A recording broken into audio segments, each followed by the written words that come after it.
que é realmente essa troca de ideias. Nós estamos gravando, para que depois a gente consiga ver essa oficina e poder compartilhar o estudo com os demais. Eu vou compartilhar a tela, se vocês estiverem vendo, me dê um toque de que está tudo bem. Estão vendo a tela? Estão? Ok. Então, eu vou projetar maior, para que vocês tenham acesso melhor à tela. Deixa eu só verificar se o Matheus... Matheus, você já está conseguindo admitir o pessoal?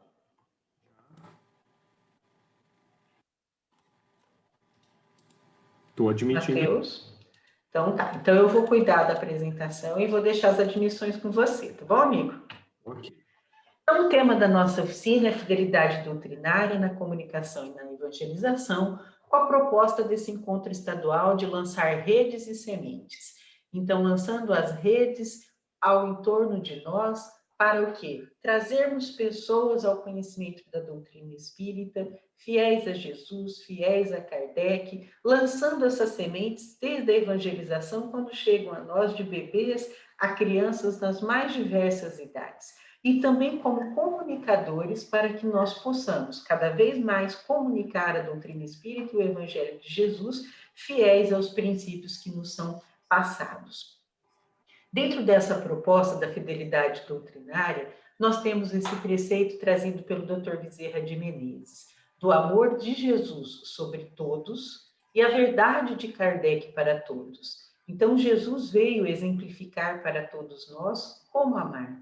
E não disse somente através das suas palavras, mas sobretudo do seu exemplo.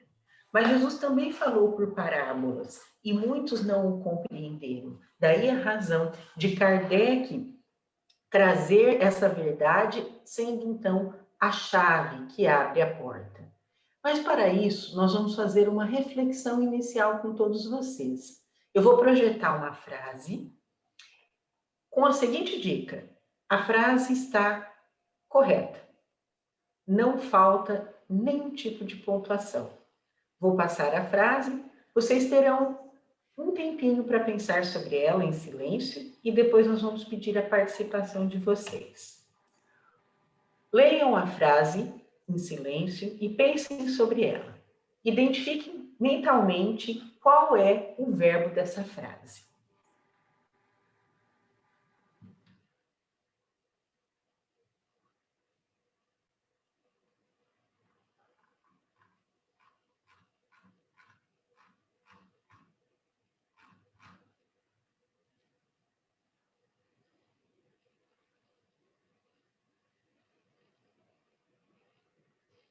Ok?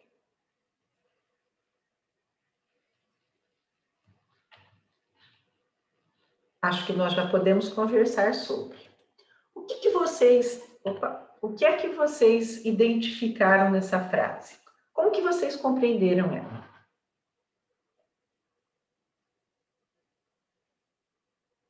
Alguém gostaria de dizer?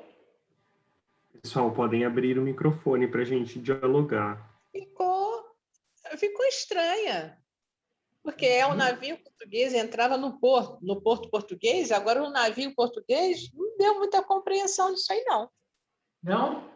Alguém tem alguma ideia diferente da nossa amiga? Não tem vírgula? A frase está correta, não falta ponto nenhum, nem vírgula, nem exclamação, nem nada. Ela está correta. Pensei que fosse o primeiro navio brasileiro e depois entrava no mesmo porto o navio português, mas se não tem vírgula... Qual é o verbo? Qual o verbo da frase? Entrava? Entrava. Entrava de entrar em algum lugar? Ah, tá. Já entendi. É de entravar. O navio brasileiro entrava no porto o navio português. Quer dizer, não deixa o navio português entrar no porto. E aí, fez sentido agora? Tem, agora tem. Fez sentido, não é? E então tá. Então agora fica como reflexão. Agora nós vamos ver figuras. E também vamos fazer o mesmo exercício. Olhem as figuras, pensem mentalmente no que é que vocês veem e E depois a gente vai compartilhar nossas ideias. Vamos lá. Temos duas figuras aqui, uma do lado esquerdo e uma do lado direito. Pensem e olhem o que é que vocês conseguem visualizar nessas figuras.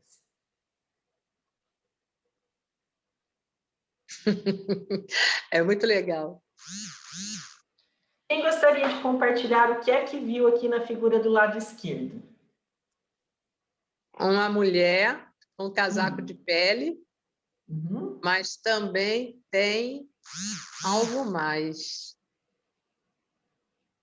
O que seria isso? Parece uma boca É? Aonde será que de tem um essa bicho, boca? Um leão. um leão. Quem consegue ver mais do que uma mulher e um bicho?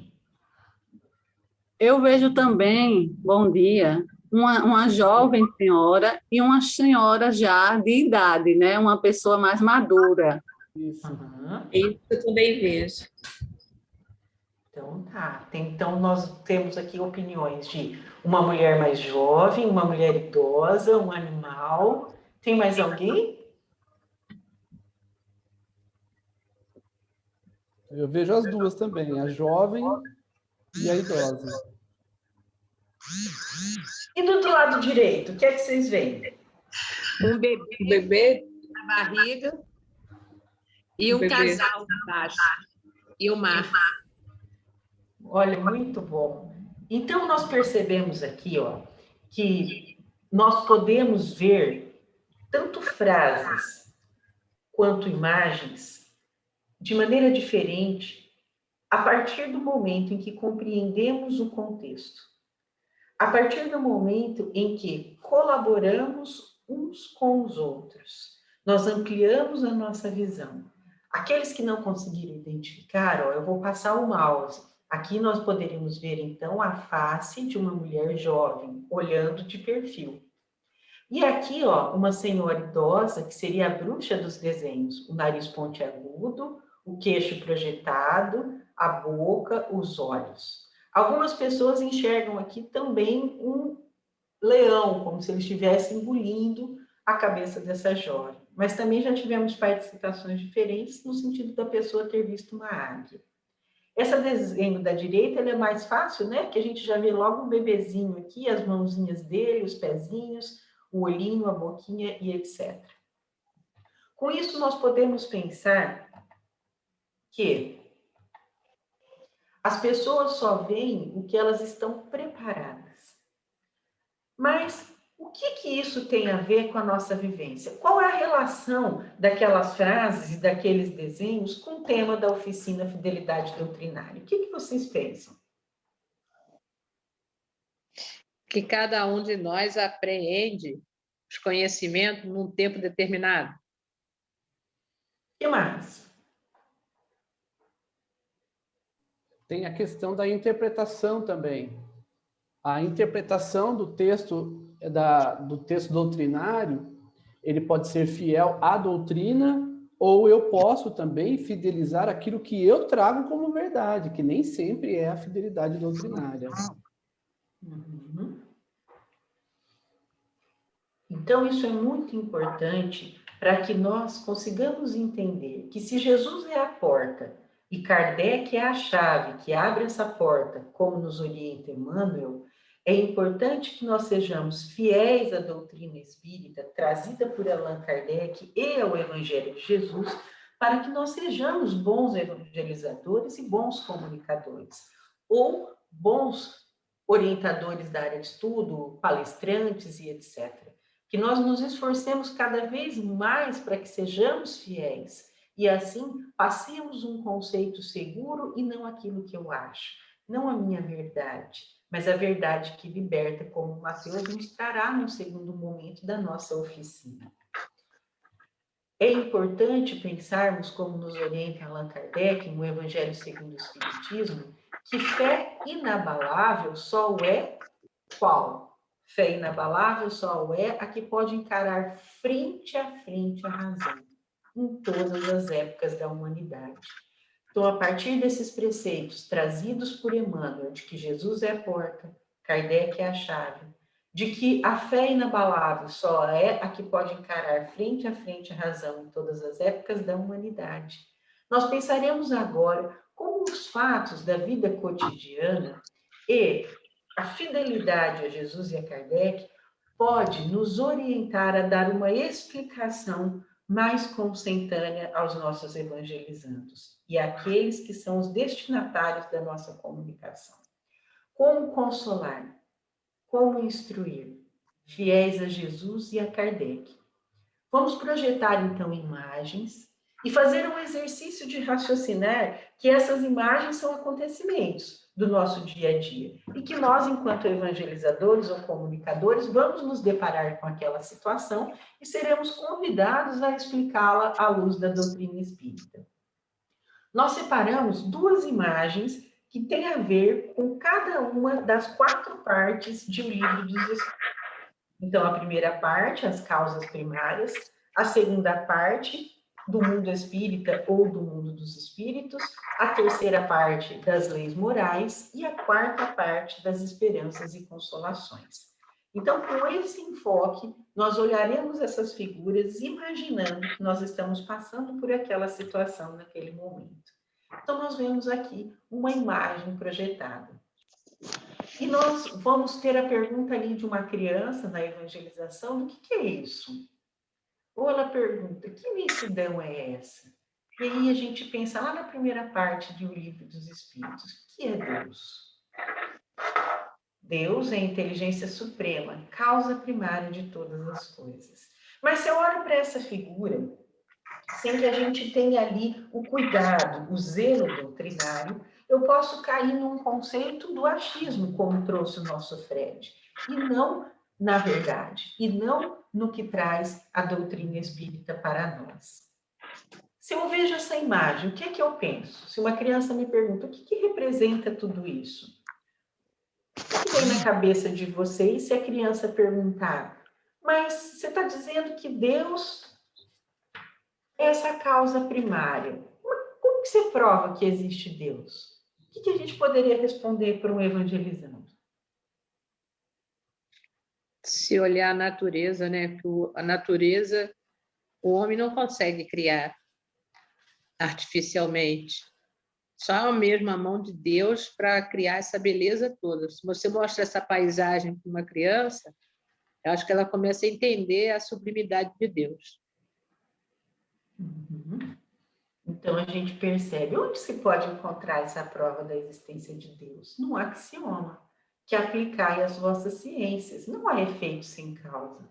Procurai a causa de tudo o que não é obra do homem, e vossa razão responderá. Como a nossa Maria de Fátima, foi Maria de Fátima que respondeu, né, Maria de Fátima? Foi sim. Como a nossa Maria de Fátima trouxe a contribuição dela. Então, a nossa visão vai se ampliando. Se eu vejo essa figura, o que me vem à cabeça? Se uma criança pergunta para você, como evangelizadora, ou se você vai fazer uma campanha de divulgação da doutrina espírita e se depara com uma figura dessa para fazer uma campanha, o que a gente pode falar sobre isso? Pensando na parte segunda, do mundo espírita ou mundo dos espíritos.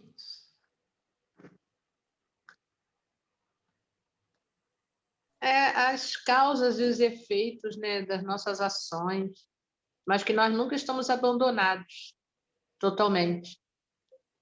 Que ali você vê, né, o homem com 2 cachorros, um sendo a base para a sua cabeça se sustentar e o cachorro aquecendo o seu corpo.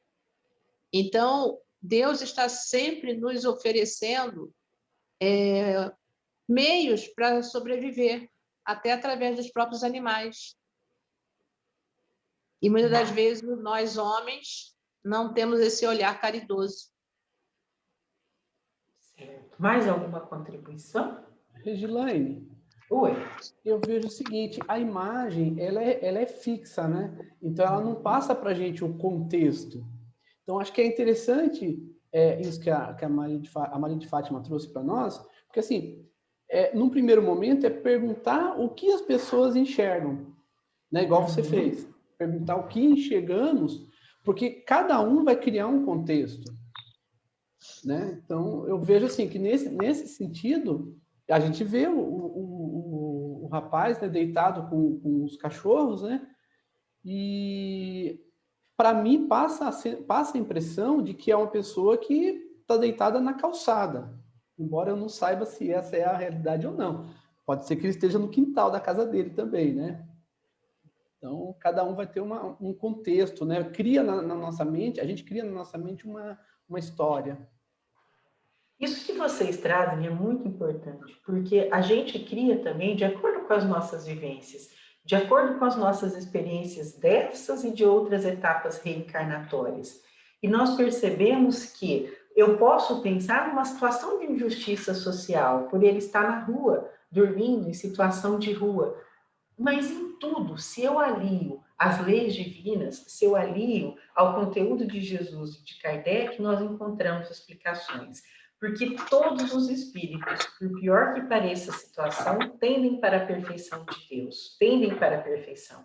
E Deus lhe faculta os meios de alcançá-la, proporcionando-lhe as provações da vida corporal. Sua justiça, porém, lhes concede realizar em novas existências o que não puderam fazer ou concluir numa primeira prova. Então, nem toda situação que parece ser de injustiça ela virá, porque Deus é amor, Deus é justiça, Deus é caridade. O que nos falta muitas vezes é a compreensão do todo, do contexto, de entender o porquê das vicissitudes, das aflições atuais e das aflições passadas.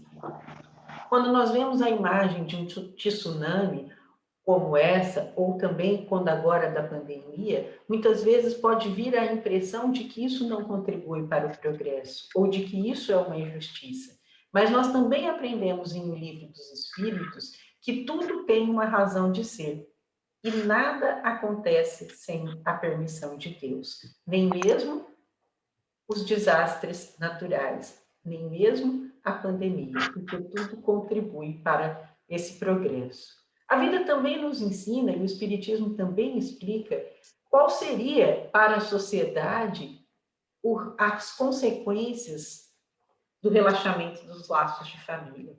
E nós sabemos que a resposta magnífica dos espíritos é a recrudescência do egoísmo.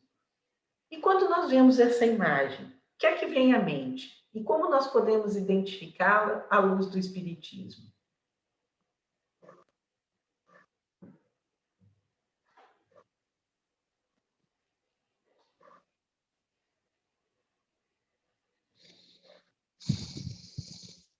Eduardo, Tatiana, Silvelene, o que vocês conseguem pensar sobre isso? Jô? Posso falar, Regilane, também? Fred, claro. Não deixa eu falar muito, eu sou professor, se deixar eu tomo conta. Assim, nós somos responsáveis por tudo aquilo que a gente gera, né? Acho que alguém já falou isso aqui também. Mas também nós somos responsáveis por corrigir, né? Por nos redimir diante dos nossos erros. Né? Apesar de nós todos sermos responsáveis, alguns de nós, então, assumimos certas funções para podermos recuperar aquilo que nós mesmos provocamos. Né? Ação e reação, causa e efeito, enfim. Uhum. O Alguém efeito mais? que eu tô vendo não é o rapaz na água, né? O efeito que eu estou me referindo é tudo isso que está apresentado na figura. No entorno, né? Exatamente, no entorno. Que a gente se preocupa também muito com as grandes destruições, né? Tipo tsunami, terremoto, mas a gente acaba não vendo essas destruições do nosso dia a dia, que acontece por nossa falta de humanidade, porque todas as informações são passadas, mas há um grande desleixo. E aí, quando acontece uma enchente, as pessoas nunca conseguem se enxergar como responsável por essas atitudes erradas do seu dia a dia. Então, nós temos... Oi? Pode falar, O Sandra. Eduardo está mandando as coisas pelo site, aqui também está. Pelo chat? Deixa É. eu dar uma olhada aqui, que eu não estava visualizando o chat, mas já vou visualizar. Deixa eu ver aqui. Considerando apenas as coisas das provas. Ou trazer questões do espiritismo protetores, da intervenção dos espíritos em nossos pensamentos. Ele coloca a lei de sociedade, vamos ter reflexões importantes sobre o egoísmo, sobre as desigualdades, sobre o acúmulo, sobre a natureza. Então, todas as reflexões que nós fizemos em conjunto são extremamente importantes. E também essa de como que nós podemos definir a justiça. A justiça consiste em cada um respeitar os direitos dos demais. Então, todas essas reflexões, todas essas figuras e essas frases que nós vimos no Livro dos Espíritos nos ajudam a refletir sobre isso. Aqui, quando a gente vê esse menininho com essa carinha de super-herói, né, vou conquistar o universo. Então, pode o homem gozar da completa felicidade na Terra? Pergunta Kardec. E os Espíritos nos dizem que não, porque por isso que a vida lhe foi dada como prova ou expiação. Dele, porém, depende a suavização de seus males e o ser feliz quanto possível na Terra. Então, a finalidade não é que a gente explique a resposta do Livro dos Espíritos em si, mas que a gente entenda o contexto dessa vivência, entender o porquê que com a doutrina espírita, quando as crianças nos perguntam, quando os jovens nos perguntam, nós temos condições de dar essas respostas que mais preencham as necessidades deles. Então, haverá no universo lugares circunscritos para penas e gozos dos espíritos segundo os seus merecimentos? E os espíritos vêm e nos respondem o quê? Quem gostaria de ler? Já respondemos a esta pergunta. As penas e os gozos são inerentes ao grau de perfeição dos espíritos. Cada um tira de si mesmo o princípio de sua felicidade, ou seja, ou de sua desgraça. Isso, muito obrigada. Então, nós percebemos aqui, meus amigos, alguns contextos que todos nós podemos ser convidados, enquanto comunicadores, evangelizadores e outra atividade do Centro Espírita, a responder. Vimos pelas reflexões do grupo que nós podemos ter diferentes interpretações dos fatos, diferentes interpretações de frases, de imagens, de situações cotidianas, mas que se nós tivermos a fidelidade a Jesus e a Kardec, nós conseguiremos responder com responsabilidade, convidando as pessoas à instrução e ao consolo. E para a continuidade da segunda parte da nossa oficina, eu convido o Matheus agora para dialogar com todos nós. Matheus, é com você, amigo. Bom dia a todos novamente. Dando continuidade com o que a Regilaine já estava nos adiantando, eu pergunto a vocês, de que forma a gente conquista essa fidelidade doutrinária? Nós, trabalhadores da comunicação espírita e da evangelização infanto-juvenil, como é que nós, enquanto trabalhadores, conquistamos isso? Qual que é o meio que nós nos utilizamos? Estudo. Muito estudo. Porque sem o estudo, sem a base, a gente não vai poder ser fiel. Então, a gente vai ficar no achismo. Então, somente estudando é que a gente vai poder ser fiel a tudo que a doutrina espírita nos traz. Alguém?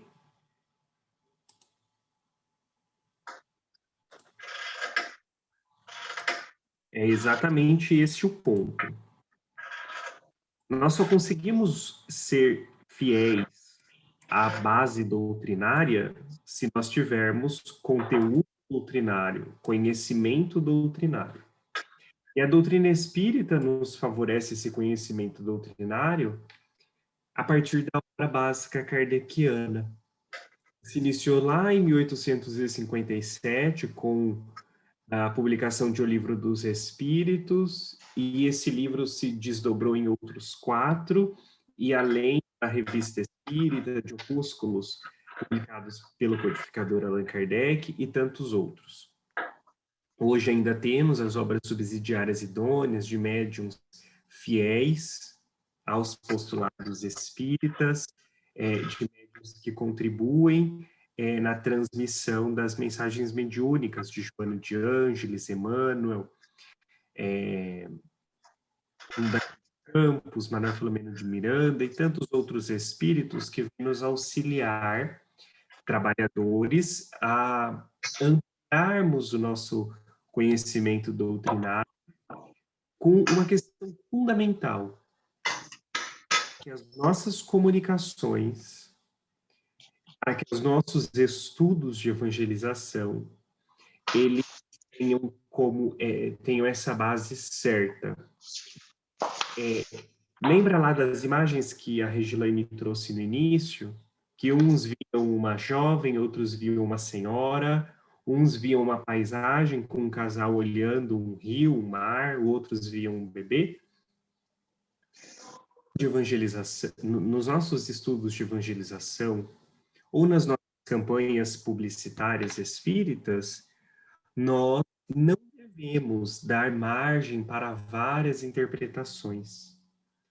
Porque a doutrina espírita, ela tem um caminho único doutrinário. Um erro muito comum que a gente vê pessoas leigas compartilhando e conversando e perguntando, falando, qual a sua linha? Você é espírita kardecista ou você é espírita de mesa branca? Você é espírita de tal coisa? Sempre quando nos perguntam isso, eu particularmente costumo responder, eu sou espírita. Porque o espírita não existe designações, qualificações, ramificações. Então, um ponto fundamental para nós entendermos a questão da fidelidade doutrinária é entender que existe um caminho doutrinário, que é baseado nos postulados espiritistas codificados por Allan Kardec numa revivescência do Evangelho de Jesus.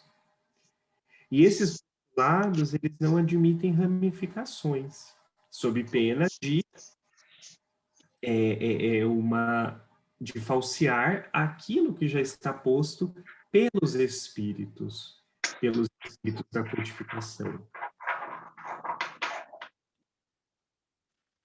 Pessoal, tem um áudio fazendo barulho, eu acho que poderíamos desativar, mas ao mesmo tempo eu peço para que vocês fiquem bastante à vontade para deixar o áudio ativado, porque o nosso estudo, ele é nessa proposta dialogada.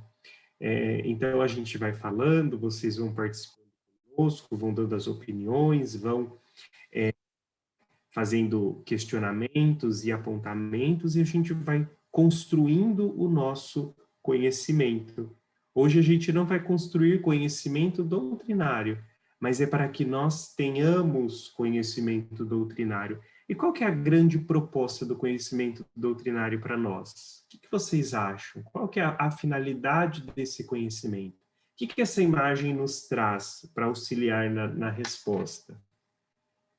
O que vocês acham? O que o conhecimento doutrinário nos proporciona? Jesus sobre isso. A luz, né? A luz do conhecimento saindo dos livros, abrindo o caminho, né? Da escuridão. Ótimo. Posso Verdade. também? Sim. Então, bom dia a todos. Eu tenho essa imagem, né, me fez pensar a respeito, por exemplo, de quanto tempo que às vezes os jovens, né, dedicam a alguma reflexão mais edificante ao longo de sua semana, né? E às vezes que a gente para poder pensar que às vezes ele só vai ter isso durante 1 hora da mocidade, por exemplo, né, na semana inteira. Né? Às vezes não vai ter uma reflexão mais em casa, não tem com os amigos e etc. Então, isso mostra como que é importante, na verdade, a gente ter esse tempo, né, dedicado à mocidade, à evangelização, com uma fidelidade doutrinária, né? Porque, ou seja, se a gente decidir falar sobre algum assunto às luzes do conhecimento do mundo, digamos assim, né, a gente vai estar saindo sempre no mais do mesmo, ou seja, tudo que ele já estiver ouvindo por aí. Logo, na evangelização, ele vai ter oportunidade de conhecer algo além, né? Ou seja, sair do mundo material e também ampliar os horizontes para o mundo espiritual, né? Com uma base sólida, ou seja, com toda essa questão mesmo do Consolador prometido, né? Então, essa imagem me fez muito pensar a respeito da gente sair, né, do ponto de vista mais material e realmente ter essa amplitude, né, de visão, coisa que eles só vão ter, às vezes, 1 hora na semana inteira. Se a gente for contar quantas horas tem a semana inteira, a gente vê como que é pouco isso e quanto que ela é importante, né, na vida dele. É muito interessante essa Gostaria de falar reflexão. também. Sim, fica à vontade. Nessa questão também do conhecimento doutrinário, o livro aí que eu vejo assim está sendo colocado, é que eu também não posso estar falando da doutrina como achismo, né? Então, ele aí é um convite para que eu me aprofunde dentro da doutrina espírita, para quando eu for falar dentro da doutrina espírita para alguém ou dentro da casa espírita, eu falar daquilo que a doutrina espírita nos diz, e não ter um conhecimento superficial, e aí eu vou fazendo links e vou falando daquele achismo, né? Então, aí eu estou fora da fidelidade doutrinária. Então, essa fidelidade é isso, eu me aprofundar e falar do que a doutrina realmente diz. Exatamente. A gente pode trazer aqui para a nossa reflexão uma fala de Jesus muito emblemática, e que ela vai dizer exatamente isso, em outras palavras, que vocês estavam colocando. Quando Jesus diz, não vim trazer a paz, mas a espada. Que espada é essa? Trazendo aqui para o nosso contexto do conhecimento doutrinário, da fidelidade doutrinária, Jesus está querendo dizer exatamente isso, que ele não veio trazer a conveniência do estudo dos jovens, que eles já estão acostumados, como a Júlia colocou. Ele não veio, e nós igualmente, como ele é o nosso modelo e guia, devemos seguir, não devemos levar para as nossas ações essa paz de faz de conta que finge que ensina a doutrina espírita, que compartilha a doutrina espírita, mas a espada do conhecimento doutrinário. Lançando mão do que realmente importa, do que realmente é o vivo da doutrina espírita, saindo da letra que mata, mas adentrando no espírito que vivifica, compartilhando efetivamente com o conceito espiritista doutrinário, com o conhecimento evangélico. Então, trazendo esse ensinamento de Jesus, não vim trazer a paz, mas a espada, a gente pode entender a espada como sendo essa espada do conhecimento doutrinário, que dissolve todo erro, que dilui qualquer inverdade, que dilui qualquer superficialidade da paz do faz de conta. E a gente atesta exatamente o que é real, separando do que é irreal. Jesus, em outra oportunidade, tem ocasião de nos dizer essa frase que nós conhecemos muito. João 8,32, conhecereis a verdade, e ela vos libertará. Que verdade é essa que nós somos convidados a conhecer? Que verdade é essa que nós somos convidados a compartilhar em nossas campanhas publicitárias, em nossas aulas de evangelização com bebês, crianças, adolescentes e jovens? É a nossa verdade pessoal, egóica? É aquilo que a gente acha, como a Silvelândia estava colocando, dos achismos? É isso? Esse é o nosso papel? O que vocês acham? Ou não? Qual é, então, o papel? Qual é essa verdade? Para que ela seja capaz de libertar? É a verdade de Jesus. Que quem traz essa verdade é Jesus para nós. E se a gente realmente utilizarmos todas as suas falas dentro do que ele realmente disse, e não com a nossa interpretação, que muitas das vezes é falha, né? porque a gente vê que a nossa humanidade, nós já erramos muito durante esses 2000 e poucos anos, e a gente ir interpretando conforme o nosso olhar material. E a gente tem que ter o olhar realmente espiritual para fazer levando a verdade de Jesus. E como ter esse olhar espiritual? Qual que é a base que nós vamos nos utilizar em todos os momentos para conhecer essa verdade do Cristo? Porque, por exemplo, a gente lê um ensinamento evangélico como esse, não vim trazer a paz, mas a espada, ou outro qualquer. Qual a base que nós devemos nos utilizar para interpretar corretamente aquilo que nós estamos estudando, lendo, conhecendo? Porque, vejamos, existem muitos parâmetros hoje em dia. A gente pode analisar algo sob várias vertentes, sobre vários olhares, como aquelas imagens que a Regilane trouxe, ou com a frase. Voltemos lá na frase que vai nos auxiliar a entender esse ponto.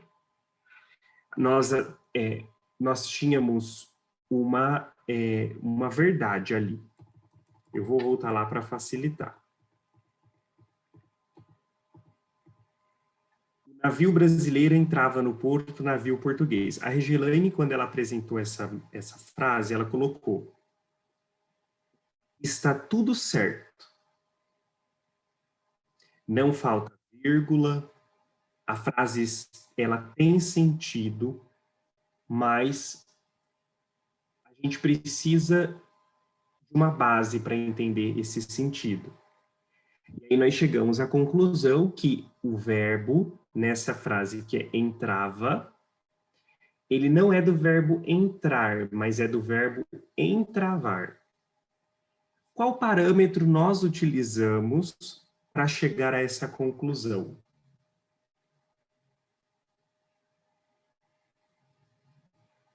Qual parâmetro nós utilizamos para chegar à conclusão e compreender o sentido da frase? Tentando buscar um caminho que explicasse essa frase, que é o primeiro momento, a gente olha com aquilo que a gente conhece, né? Entrava, então, de entrar. E a gente nunca para pensar a outra forma. Então, eu acho que buscar novos conhecimentos, buscando novos conteúdos, para que a gente possa se embasar e conseguir interpretar verdadeiramente. Porque é uma questão muito difícil o português, né? Sim. E quando a gente vê o uso das palavras, muitas das vezes elas são usadas erroneamente a seu favor, né? Sim, então, esse é um ponto fundamental e esse é o nosso questionamento. Ô, Matheus. Sim. Só acrescentando aí também, o conhecimento, né? A base seria o conhecimento do verbo, né? Na questão da frase, e também o conhecimento gramatical, né? Da ordem das palavras. Exatamente. Então, pode continuar. Então, assim, na questão do conhecimento doutrinário, se eu estou transmitindo a doutrina espírita, né? Então, a minha verdade tem que ser a doutrina espírita. Eu tenho que ter o conhecimento da doutrina espírita para transmitir corretamente a doutrina espírita. Então, essa verdade aí seria o conhecimento da doutrina espírita para que eu transmita, eu faça referências àquilo que eu estou falando à luz da doutrina espírita, a partir do conhecimento da doutrina espírita, e não da minha opinião, e não daquilo que eu penso. Isso. Então, a espada que nós utilizamos para analisar corretamente essa frase foi a espada da gramática da língua portuguesa. Se não tivéssemos uma base gramatical, uma base de verbos, uma base do conhecimento do nosso vocabulário, nós não conseguiríamos em absoluto interpretar essa frase com sentido. Então, para conhecer essa frase, nós utilizamos a espada. Eu estou colocando espada numa referência ao não vim trazer a paz, mas a espada, como se eu estivesse separando o certo do errado. Para eu interpretar corretamente essa frase, eu me utilizei da espada da gramática. Simples assim. E para a interpretação do Evangelho do Cristo, nós devemos utilizar a espada das leis divinas.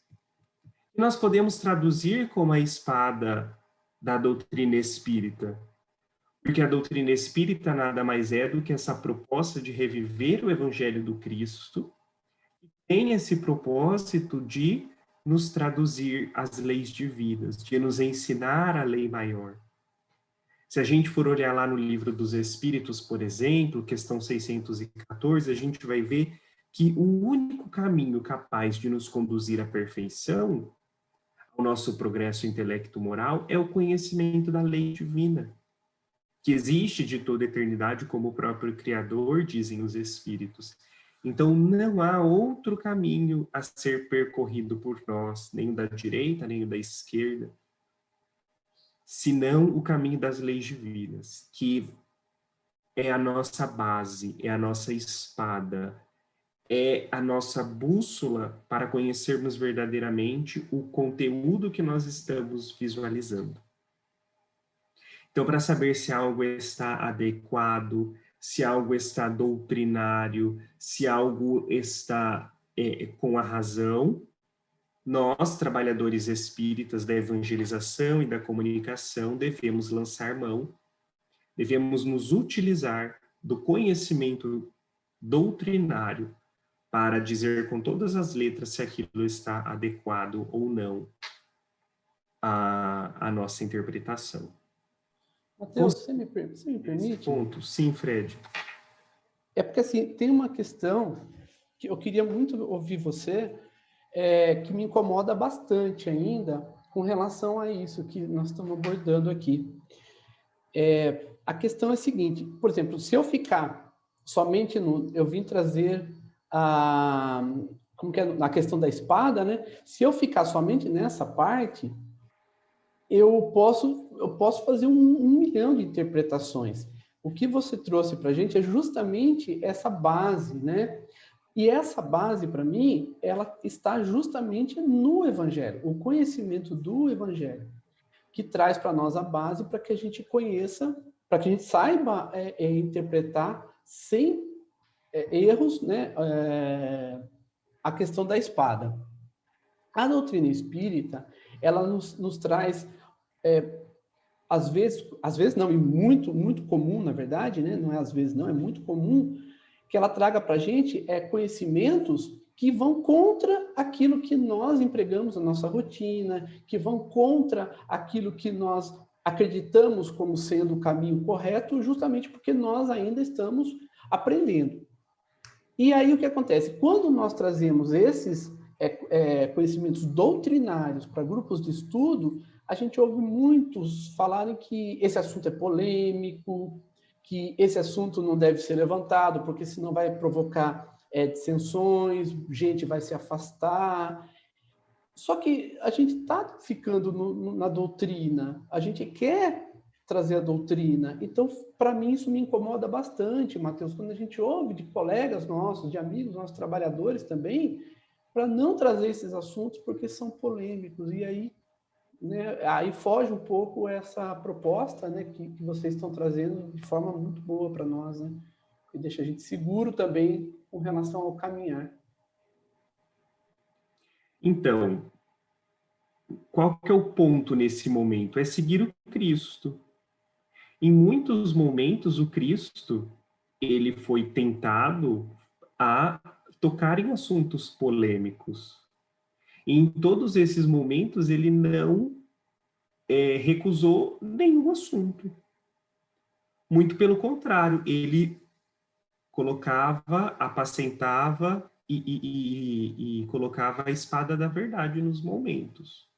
Quando ele foi questionado, por exemplo, se era lícito pagar os impostos, um assunto polêmico à época, queriam saber o que é que ele tinha a dizer.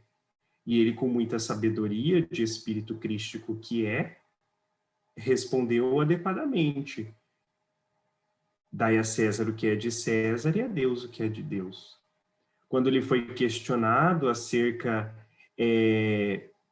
do apedrejamento à mulher adúltera, um assunto polêmico também, já que o mandamento anterior determinava o apedrejamento, Jesus, muito sábio, entoou o ensinamento: aquele que estiver sem pecado que atire a primeira pedra.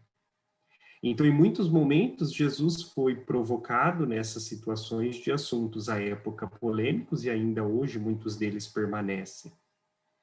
A doutrina espírita, eu vejo que ela não tem questões de assuntos polêmicos, como o próprio Cristo, porque a doutrina espírita não veio desdizer nada, ela veio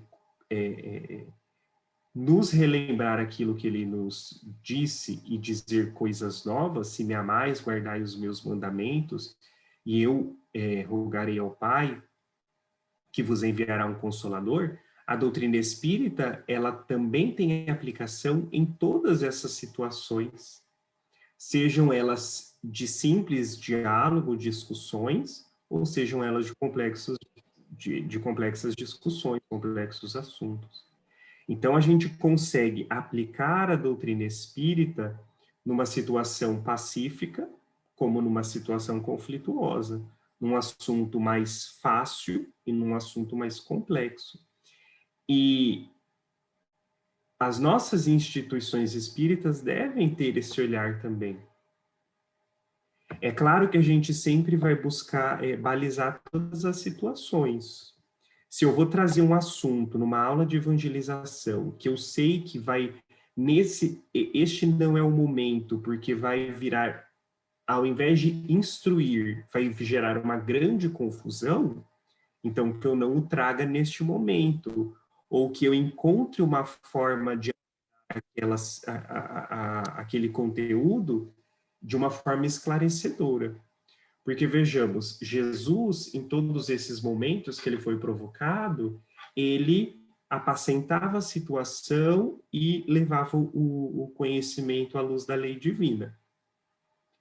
Nós, em nossas instituições espíritas, seja numa campanha publicitária da comunicação, seja numa aula de evangelização, num estudo, nós podemos tocar em assuntos polêmicos e devemos, mas sempre com o olhar do esclarecimento espiritista, do olhar do esclarecimento evangélico, e não para fomentar uma discussão acalorada sem sentido e que ninguém vai chegar a lugar algum. Então, o nosso olhar diante dessas questões mais acaloradas é sempre o olhar de levar a verdade, de passar a espada, de levar o esclarecimento espiritista, evangélico doutrinário, sempre. Se esse for a nossa tônica, o nosso objetivo, e a gente tem elementos para isso, que o façamos, porque a doutrina tem esse arcabouço para nos auxiliar nos esclarecimentos de todos os assuntos, em absolutamente de todos os assuntos. Nós ao aplicar o conhecimento doutrinário, a gente consegue chegar a uma razão, a um esclarecimento, a uma resposta. Indiscutivelmente para todos. Eduardo coloca também aqui no chat, Eduardo Lira, que essa questão formulada pelo Fred é uma boa questão, porque é importante seguirmos e entendermos como Kardec orientava essas questões polêmicas, né? Uma contribuição dele aqui também, em consonância com o que você colocou. Exatamente isso. A doutrina espírita, ela tem as respostas para todas as situações da nossa vida. Basta que nós apliquemos com sabedoria. Mateus. Basta que nós tenhamos conhecimento doutrinário adequado para traçar todas as linhas de raciocínio. Porque é muito interessante essa questão, eu já te passo a palavra, Júlia, que se nós entrarmos num assunto polêmico sem conhecimento doutrinário, a gente pode trocar os pés pelas mãos e acabar virando uma grande confusão sem esclarecimento. Mas o conhecimento doutrinário, ele vai ter esse papel de libertar as situações, libertar os conflitos, libertar a própria polêmica, atribuindo, então, a espada da libertação. Júlia, você queria colocar? Eu queria, na verdade, agradecer, né, pela sua colocação, que foi, acho que para mim, muito acertada, que é justamente esse ponto do não conflito e de que situação realmente a gente está tentando realmente esclarecer doutrinariamente. Porque, assim, eu tenho acompanhado algumas questões dessas, né, mais polêmicas, que eu vejo, às vezes, de colegas também e tal, e às vezes eu percebo que a pessoa traz muito assim, numa boa vontade, né? Se prepara, mas não traz, na verdade, questões relacionadas à doutrina espírita, e sim é um ponto de vista pessoal dela, de crenças dela, né? Ou seja, do que deveria ser feito a partir do que ela acha, e não o que está realmente dito na doutrina espírita. Né? E isso eu acho muito importante deixar essa diferença, tal como você disse, né? Ou seja, é o momento de trazer ou não, né? Vai gerar mais confusão? Será que a doutrina espírita, será que o que eu quero que seja, será que é o que realmente a doutrina espírita diz? Né? Então, assim, botar realmente esses limites, porque um assunto mais polêmico, mas que você bote sempre à luz, por exemplo, da caridade, à luz de não julgar o outro. Por exemplo, Jesus, no caso que você disse do apedrejamento, hora nenhuma Jesus disse que a prática da mulher era boa, o tanto que ele fala, vai, não peques mais. Mas ele não concorda, por exemplo, com a gente ficar julgando e condenando o outro, né? Ou seja, mas ele também não concorda com o ato dela. Então, isso que é bacana de ver, né? Ou seja, que ele vai e mostra muito bem quais são as posições, né? Qual é o nosso posicionamento perante o erro do outro e para a gente não errar também, né? Em outras questões. E isso que eu achei que você falou assim, foi muito sensato, porque às vezes a gente vê as pessoas mais inflamadas, querendo realmente trazer essas discussões, mas para poder inflamar, às vezes, algo que não está na doutrina, que é a ideia de realmente ser mais pacífico, mais manso, né? E não muito fiel doutrinariamente. Né? Então, esse ponto é muito delicado, foi ótima questão e eu queria agradecer a sua reflexão a respeito. Lembremos sempre, a partir de hoje... Seria? Sim, deixa eu só concluir. Pode concluir, Matheus. Perfeito. Lembremos sempre, a partir de hoje, passemos a espada da doutrina espírita em todas as situações. E aí a gente não vai ter erro. Passando a espada do conhecimento doutrinário, tudo vai fluir, porque aí é a paz do Cristo. Pode ir. Fica à vontade, Silvelene. Ok, Matheus. Esse slide, esse anterior, que é o trecho da verdade, poderia colocar novamente para mim? Sim. O anterior. Isso. Conhecereis a verdade e ela vos libertará. Enquanto vocês falavam, refletindo, esse conhecereis a verdade, ele passa muito por dentro de nós. Então, quando a gente estuda a doutrina, não é só estudar de saber a página, o livro, mas é estudar de sentir. Tem que fazer sentido para nós. Quando você lê a mensagem, ela faz sentido para você. Quando você vai falar na sala de evangelização, quando você vai palestrar, quando você vai em qualquer área que tu tiver dentro do movimento, você vai falar diferente. E você vai ter esse comprometimento com a doutrina, sabe? Você vai ter assim aquela alegria sempre de estar buscando e falando aquilo que realmente Kardec, os Espíritos e Jesus quis trazer para nós. Né? O conhecimento, ele realmente é um processo, mas quando você vai estudar, que tu estiver no teu grupo de estudo, Tu tem que sempre buscar aquela mensagem. Isso faz sentido para mim? Qual é o sentido disso? Então, que é a questão do autoconhecimento que Joana de Ângeles traz para nós com muita profundidade, né? Então, a importância disso para que a gente replique isso da forma mais bela possível, né? Exatamente esse ponto. Hein, Matheus? Sempre contrastar essa parte do autoconhecimento de como isso se aplica para mim, para saber se, contrastando com o conhecimento doutrinário, para saber se isso se aplica para mim da melhor forma, se está de acordo com a lei divina, que são os nossos parâmetros úteis, se está de acordo com o conhecimento doutrinário. Fred, quer colocar? Sim, é o que a Júlia falou, né? Eu achei bem interessante, a Silvelene também, e me fez pensar o seguinte, que muitas das vezes, se nós não estivermos vigilantes, nós podemos usar a doutrina espírita para legitimar questões pessoais, né? Para trazer essas questões pessoais, as crenças pessoais, como o Eduardo coloca aqui no chat, né? Que Kardec recomenda que evitemos as contendas políticas e religiosas, ao mesmo tempo ele aborda, e às vezes com profundidade, questões sociais significativas. Mas aquilo que você falou, Matheus, no momento certo, no momento adequado, de forma correta, sem procurar contendas. Muito interessante. Esse é o ponto. Então, repisando, a doutrina espírita, ela conversa com todos os assuntos, indiscutivelmente. Mas é interessante que em todos os assuntos, quando nós estivermos nos tratando, nós diminuamos a nossa personalidade, principalmente quando nós estivermos a serviço da doutrina espírita, nós diminuamos a nossa personalidade. Numa fala de João Batista, nós diminuamos para que o Cristo possa se sobressair, crescer. Então, eu diminuo o Mateus e os pensamentos do Mateus para que, caso eu tenha uma ideia contrária e equivocada, nesse caso sim, a doutrina espírita possa se sobressair e assentando o que Kardec nos trouxe por meio da codificação dos espíritos. Então, eu diminuo a personalidade para que possa sobressair a voz dos espíritos superiores que ditaram a doutrina espírita, e isso em todos os assuntos, em todas as situações.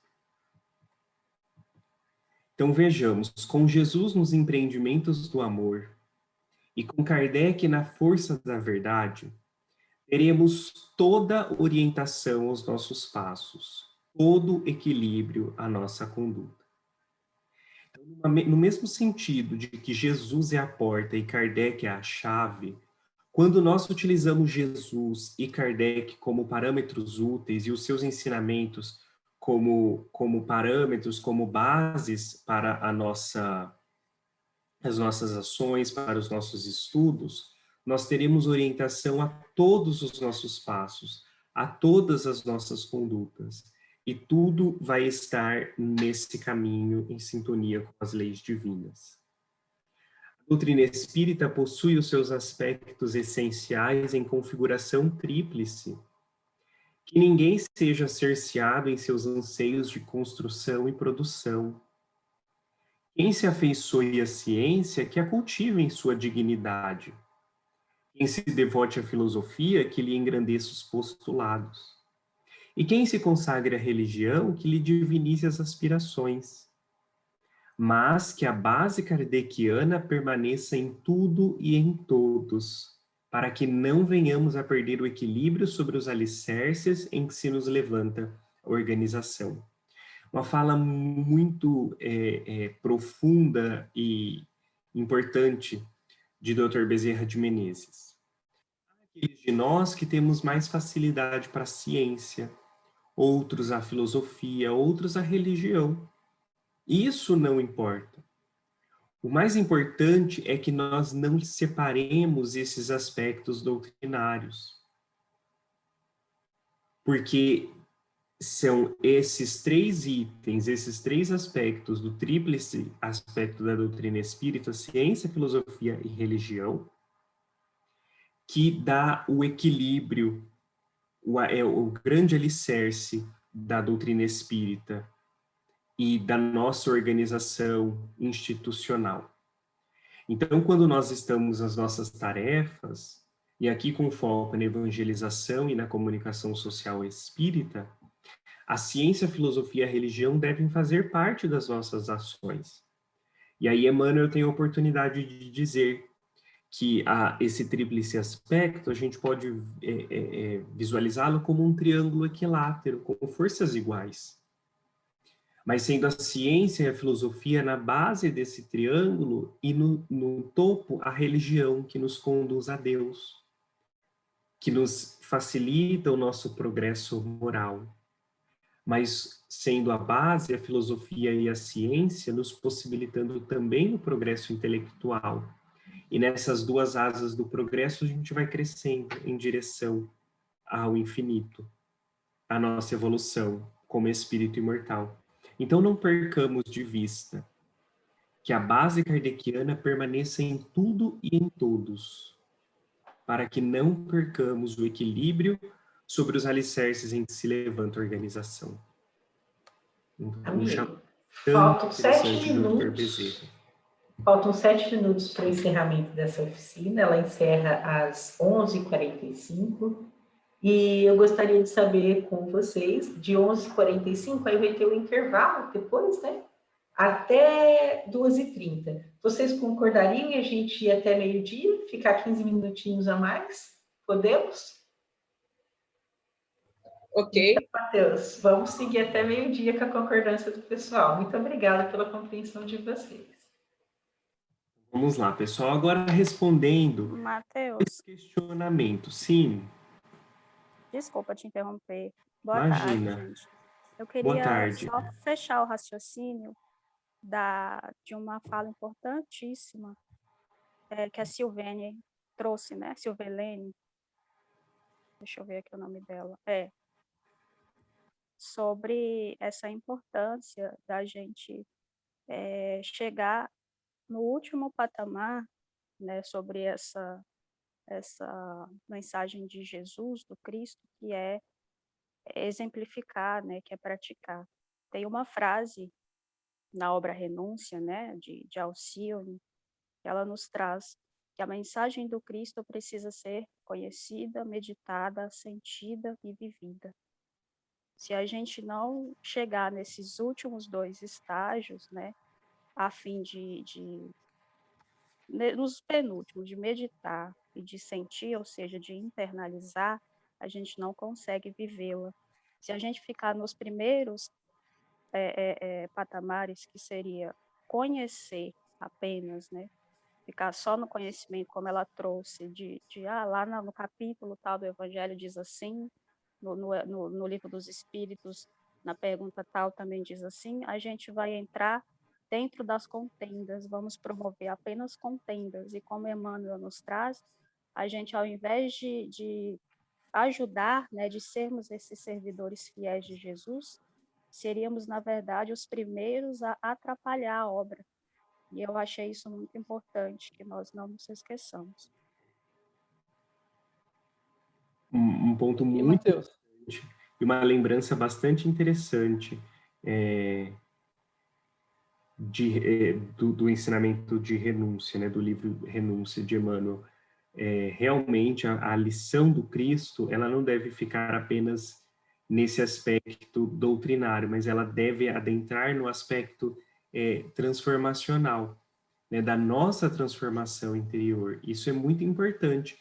E essa deve ser a tônica de todos os nossos trabalhos. A gente vai ver mais para frente num slide. Se a nossa comunicação for falha, com os nossos evangelizandos, com o nosso público, pode ser que eu não esteja auxiliando-os nessa transformação moral. Então, a nossa responsabilidade nesse aspecto é muito grande, porque nós estamos na posição de condutores, de facilitadores. Fred, quer colocar alguma coisa? Sim, porque assim, a nossa colega, né, eu esqueci, foi a Giovana, né, que falou. Isso. Ela traz, né, essa questão da Alcione, muito, muito interessante também, Porque faz a gente pensar, Matheus, eu pensei isso agora, né? Que se eu tenho mais afinidade com a ciência, eu posso, trabalhando junto com alguém que tem mais afinidade com a filosofia e com outro colega que tenha mais afinidade com a religião, a gente pode, nós três juntos, né, trabalharmos de forma mais ainda fiel ao Evangelho e à doutrina espírita. Quando eu trago somente para mim, eu posso seguir um caminho e permanecer nesse caminho sem perceber, porque eu estou tomando mais à frente, que eu tenho mais afinidade, deixando esses outros espaços vazios, né? Isso, então, nesse sentido. E aí a gente entra no princípio da cooperação, da solidariedade, né, que são também leis divinas que vão nos auxiliar a conhecer o todo, para que a gente saia daquela nossa visão individualista e entre numa coisa que a Miriam colocou ontem, né, sai dessa individualidade e entre na individuação, que é justamente esse caminho do conhecimento do todo, da modificação da própria conduta, da transformação, com o auxílio do próximo. Então, agora uma pergunta para vocês. Quais são as consequências de um ensino superficial da doutrina espírita? Nós, enquanto evangelizadores, enquanto comunicadores, quais seriam as consequências desse ensino superficial? E aí? O que vocês acham? As consequências são positivas ou negativas? Podem Com falar. certeza, muito negativas. Né? Porque se você faz uma coisa superficial e não oferece as bases para que a pessoa depois se aprofunde, elas acabam caindo no achismo, porque fica tudo muito superficial, aí as pessoas acham que a opinião, cada um pode botar a sua opinião e não vai buscar a base verdadeira, né, que é do Pentateuco. Né? E aquelas obras subsidiárias, eles não vão entender. As pessoas vão ler as subsidiárias e acabam não entendendo, como é o caso de alguns livros, né, que é Água com Açúcar, e que a gente vê que não tem nada. Exatamente. Mateus. Sim. Eu acho assim, que seria negativo, né? Do ponto de vista da divulgação da doutrina espírita, seria negativo do ponto de vista do ensinamento espírita, aquilo que eu estou transmitindo, e seria negativo também no sentido moral, porque ali eu estou formando, né, moralmente, no sentido do ensino, aquelas pessoas, né, com quem eu estou ali trabalhando. Então, teria esses aspectos aí negativos. Também, né? Sim. Podemos dizer também, Matheus, que existe uma questão assim de... Não é quantidade, é qualidade. Então, se eu vou me dedicar a um determinado tema, a um determinado assunto, então que eu me aprofunde o máximo que eu posso. E para isso, eu não tenho somente o Livro dos Espíritos, mas eu tenho o Evangelho, né? Tenho o Novo Testamento, tenho o Antigo Testamento, tenho as obras kardecianas, quer dizer, temos o Pentateuco, e, inclusive, o céu e o inferno, que muitas das vezes, a gente sabe disso, né, que é muitas das vezes negligenciado. Então, se eu vou em um determinado tema, eu busco em todas as fontes, mas com profundidade sobre aquele tema, sem querer abordar muita coisa, mas concentrar ali, né? Exato. Mais alguém? Agora, outras pessoas que não responderam a primeira. Qual a minha responsabilidade, a nossa responsabilidade, enquanto evangelizador e comunicador social espírita, em não oferecer ao público um conteúdo fiel à doutrina espírita? Qual é a nossa responsabilidade nesse campo? É alta, é baixa? Enorme. Responsáveis, não somos? Uma responsabilidade fundamental, né? enorme, né? Porque se a gente parar para pensar, as pessoas, nós que estamos na comunicação ou na área da evangelização, temos uma responsabilidade muito grande, principalmente nessas crianças e jovens, que é ali que você vai formar o início de tudo, de tudo. E se não for uma coisa muito bem feita, vai descambar para um lado que não vai ter nenhuma finalidade de ter tido a evangelização. Então, a gente tem realmente, o nosso colega, quando colocou, que buscar todos os livros, né? Todos, porque é fundamental eles terem essa visão. Porque na maturidade, quando eles estão na juventude, eles fogem um pouco dessa questão, né? A gente percebe que nossos jovens, quando chegam aos seus 20 anos, eles se afastam. Mas se eles tiveram uma base, quando eles chegam na maturidade, seus 30, eles têm como buscar novamente o caminho. Infelizmente, a gente percebe que muitos jovens, entre os seus 17, 20 e poucos anos, eles se afastam. Então, nós precisamos realmente fortalecer essa base da evangelização dos pequenos para que eles tenham onde buscar um apoio na sua dúvida. Exatamente. Excelente. Posso contribuir um minutinho? Com certeza. Eu só queria relembrar, né, a nossa questão 383 de O Livro dos Espíritos, que vai falar que na infância não é, na verdade, só os pais, mas todos nós incumbidos de educar as crianças, né? Embora nós tenhamos a questão do jovem, eu particularmente sou evangelizadora de jovens, mas como profissional sou da área da educação infantil, nós temos todo uma missão também, né? Nós somos parceria com os pais, com toda a sociedade, para trazer o homem de bem que existe dentro de nós, que precisa ser colocado para fora. Então, a nossa responsabilidade é imensa. E se nós escolhemos ser espíritas, os pais que delegam essas crianças para nós neste momento, confiam em nós. E não podemos, de maneira nenhuma, fazer algo que não seja espiritismo na nossa evangelização. Eu só queria contribuir com essa pequena fala. Nós agradecemos a sua grande contribuição. Uma pergunta para vocês. O comunicador social espírita, ele também é um evangelizador? E o evangelizador também é um comunicador social? Sim, sim para as duas. Então vejamos que... Eu estava pensando nisso, Matheus. Porque, assim, não tem como a gente separar algumas coisas, não é? Olha, eu trabalho na Casa Espírita com evangelização, mas alguns pais me procuram para falar dos filhos. Aí você já começa a fazer, né? Focando. Aí tem amigos, aí tem... Então, assim, você, enquanto conhecedor da doutrina espírita, eu estou aqui trabalhando com a evangelização, mas eu não tenho como falar que eu sou só evangelizadora. Por isso que eu achei muito interessante o tema de vocês relacionar essa questão do comunicador espírita, né? Não tem como você não ser comunicador, né?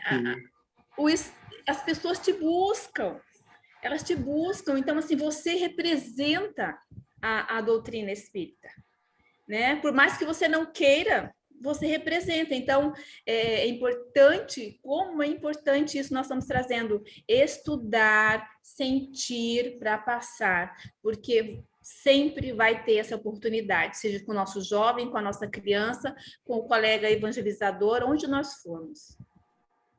Exatamente. Então, a gente está nessa engrenagem chamada doutrina espírita, em que muitas vezes nós somos a posição do evangelizador, a posição do comunicador, a posição do dirigente, e aí a gente deve funcionar da mesma forma em todas. E para funcionar da mesma forma em todas, é necessário que nós utilizemos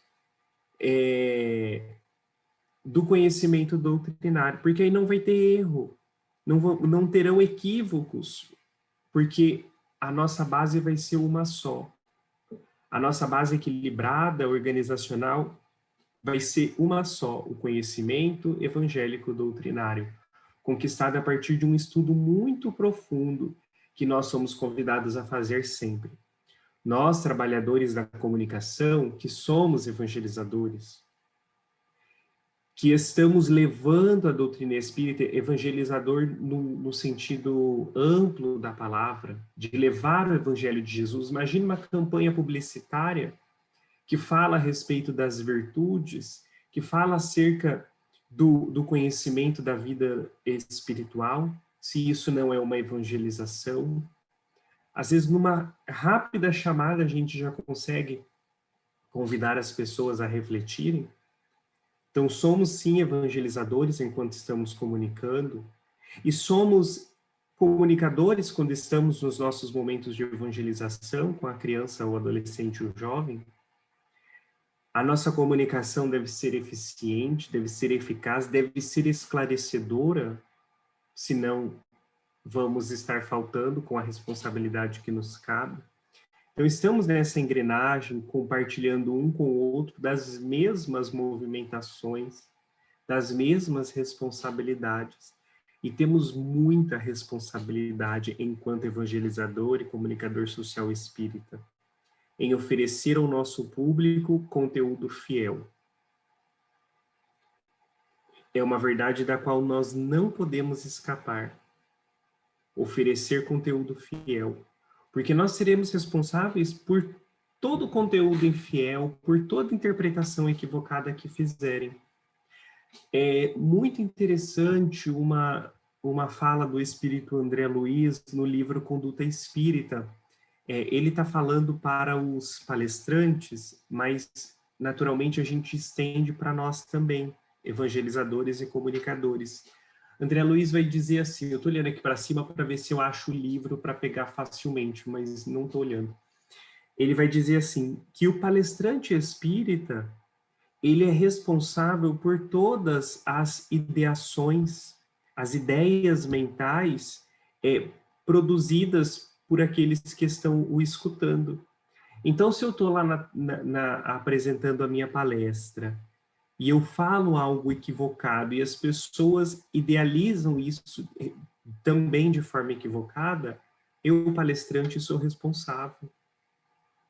Então, eu serei responsável também pela criança que, no meu momento de evangelização, no meu encontro de evangelização, sai com ideias equivocadas. Uma ideia errônea da justiça divina, por exemplo, de um Deus castrador, de um Deus que castiga. Se o meu evangelizando sai com essa ideia, a responsabilidade é do evangelizador. Da mesma forma que, se eu, comunicador, estou oferecendo um conteúdo com erros doutrinários, com equívocos, essa influência negativa também será da minha responsabilidade. Então, a nossa responsabilidade é muito grande.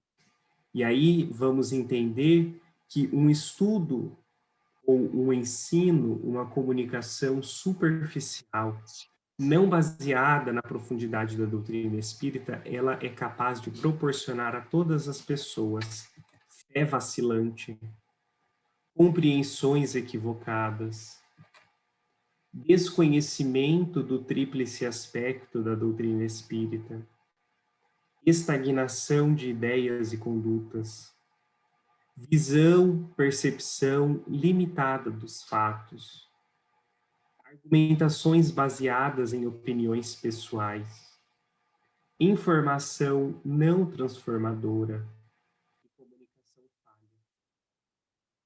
Analisemos esses pontos com bastante atenção, que são consequências de um trabalho não profundo, de um trabalho sem conhecimento doutrinário, sem conhecimento evangélico. Vai estar proporcionando a libertação que Jesus nos diz, no conhecereis a verdade vos libertará? Não. A gente vai estar, inclusive, proporcionando um aprisionamento em ideias equivocadas. Ao contrário de um estudo profundo, que nós ofereceremos a fé convicta, daquela que encara a razão em todas as épocas da humanidade, compreensões assertivas, conhecimento da base doutrinária da ciência, filosofia e religião, ideias e condutas sempre com vistas ao crescimento, ao progresso, visão ilimitada e percepção dos fatos, argumentação baseada na verdade que liberta, nas leis divinas e não em opiniões pessoais, informações que transformam, que facultam o crescimento da pessoa e uma comunicação eficiente e eficaz, ao contrário de tudo isso que nós vimos aqui. A nossa posição enquanto evangelizador, enquanto comunicador, é justamente contribuirmos para que aqueles que são os nossos interlocutores possam crescer e que as sementes que espargimos possam gerar frutos, pois que estão caindo em terras boas. E aí, na visão da parábola do semeador, gerar frutos 30, 60, 90 e 100 por um. Essa é a nossa grande missão. E é a missão que Cristo conta conosco, para que nós sejamos as suas mãos, os seus lábios, falando daquilo que ele veio nos ensinar, porque ele conta conosco nessa tarefa de edificação de um mundo melhor. Os meus trabalhadores virão de todos os lugares, disse o Cristo, e os trabalhadores somos nós que aqui nos encontramos. E devemos, por isso mesmo, assumirmos a responsabilidade que nos cabe nessa tarefa. Alguém gostaria de fazer alguma colocação? O Mateus. Sim. Vou ser rápida, porque eu sei que nosso horário está no finalzinho. Assim, eu quero assim, agradecer, sabe, muito. Eu não me inscrevi à toa nessa oficina especificamente, sabia que ela ia amparar muito. A gente tem visto muito nos grupos de evangelizadores, colegas fazendo postagens na mídia sobre a situação do planeta ou do nosso país e tal. E aí você vê que está tendo 2 pesos e 2 medidas, porque às vezes a pessoa vai na salinha como evangelizador e fala, né, traz a mensagem do Cristo, de amor e tal. Só que ele vai na rede social dele e contradiz tudo aquilo que ele fala em sala. As crianças não olham, né, a mídia, mas os jovens assistem. E aí sempre aquela coisa, olha, né, o que tu faz, né, tu tem que ser responsável, porque o que tu passa, você representa uma doutrina, você representa uma instituição, uma evangelização, então é muito importante que a sua conduta. Nós não somos perfeitos, somos aprendizes que estamos caminhando para. Então, nesse processo, é importante que você estude a doutrina, né? Analise, faça sentido de novo, volto nesse ponto, para que você não destoie isso, sabe? Que você não coloque você como cidadão, na frente do evangelizador, do cristão que você está sendo convidado a ser, sabe? Então, assim, adorei tudo que vocês falaram. Muito obrigada, viu? Muito obrigada. Nós é que agradecemos a participação de todos. Amigos, agora nós vamos fazer a seguinte dinâmica. Nós teremos um intervalo até as 14 horas para o almoço, 14 aqui de Mato Grosso, né? 15 horário de Brasília. Daí, nós entramos naquele link do YouTube para o momento inicial. Às 14h30, iniciam as oficinas que vocês se inscreveram. Vai ser mandado o link naquele grupo geral, onde tem a inscrição de todos vocês, no grupo de WhatsApp, vai mandar o link para a terceira rodada das oficinas, de acordo com as inscrições que cada qual fez. Tudo bem? Nós agradecemos demais a participação de vocês, foi muito especial para a gente, as reflexões que vocês trouxeram nos engrandecem muito também. E eu vou pedir para que alguém faça a prece. Eu vou convidar a Silvelene, que já está aqui, que falou pela última vez conosco, para fazer a prece de encerramento antes da nossa ida para o lanche, tá bom? Gratidão, amigos. Então, vamos orar. Querido Mestre Jesus, Senhor de imensa beleza e bondade, e amigos benfeitores de todos nós, e da tarefa de evangelização e comunicação social espírita. Agradecemos de todo o nosso coração e entendimento as bênçãos recebidas nesta manhã, todas as reflexões, que nós possamos sair daqui fortalecidos mais ainda, entusiasmados com essa possibilidade de ser os olhos do Cristo, as suas mãos ao tocar as nossas crianças e jovens com carinho, com respeito, com tudo que eles merecem. Agradecemos aos amigos benfeitores que nos amparam, que nos assistem nesses estudos, fomentando aí a beleza, a grandeza de tudo que existe nesse universo. Muito obrigado, Senhor Jesus, nos assista, nos ampare sempre, e que a gente possa se encontrar logo mais, com muita alegria em nossos corações. Que assim seja. Queridos, vamos tirar foto para comunicação social, senão depois o Tiago dá uma bronca. Peraí. Vamos lá, quem puder abrir a câmera. O pessoal brinca que a área de estudo não tira foto. Daí o Tiago já manda até no particular, tira a foto. Então vamos lá, 1, 2, 3, sorrindo. Beleza, pessoal, gratidão, até a volta do almoço. Amigos, muito obrigado, até o nosso próximo encontro. Obrigado a vocês, gente. Tudo de bom. Beijo no coração. Olha, Almoço. amei a oficina, hein? As falas excelentes. Tá? Gratidão. Muito obrigada por tudo. Agradecemos. Bom almoço a todos. Bom almoço.